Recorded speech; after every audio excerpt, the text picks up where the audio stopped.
अस्सलाम वालेकुम व्यूअर्स, मैं हूं डॉक्टर अतीक चांद और आप देख रहे हैं आस न्यूज़। आज आपको बड़ा एक अहम पैगाम देना था। आज तकरीबन 4 और 5 के दरमियान एक दरमियाने कद की औरत जिसके पास एक 4 साला बच्चा भी उठाया हुआ था, जो ना ही ज़्यादा सेहतमंद थी और ना ही ज़्यादा कमज़ोर थी।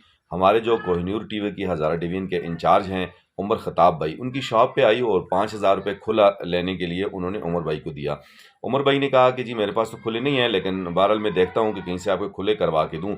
और उमर भाई ने जब देखा तो उसके पास वो 5,000 वाले तकरीबन 300-400 नोट थे। काफ़ी सारे नोट थे और उन्होंने कहा कि मुझे ऐसे लगा कि जैसे ये जाली हैं। इस दौरान उमर भाई के कोई मेहमान आ गए, उमर भाई उनके साथ मसरूफ़ हो गए और ये औरत वहाँ से 9-2-11 हो गई। उसके बाद वो जैसे ही मेहमानों से मिले और फिर उसको ढूंढते रहे, लेकिन औरत गायब हो गई। तो वीडियो बनाने का मकसद ये था, आपको ये पैगाम देना था कि अगर आपके पास कोई सौदा सल्फ लेने आती है कोई इस टाइप की औरत कि उसके पास 4-5 साल बच्चा हो, दरमियाने कद की हो और सेहत के लिहाज से भी दरमियानी हो और उसके पास बच्चा भी हो, आपसे खुला लेने आए या सौदे के पैसे देने आए, 5,000 के नोट हों, तो स्पेशली इसको आपने ऑब्ज़र्व करना है और इसको कीनली आपने गौर से देखना है ताकि आप नुकसान से बच सकें। और अगर इस तरह की कोई औरत आती है तो आप पहली फुर्सत में थाना उगी को इत्तला दें। हम भी तलाश में हैं, हम भी देखते हैं और आप वीडियो को शेयर भी कीजिएगा ताकि हमारे ताजिर भाई किसी भी बड़े नुकसान से बच सकें। इजाज़त दीजिएगा। अल्लाह हाफ़िज़।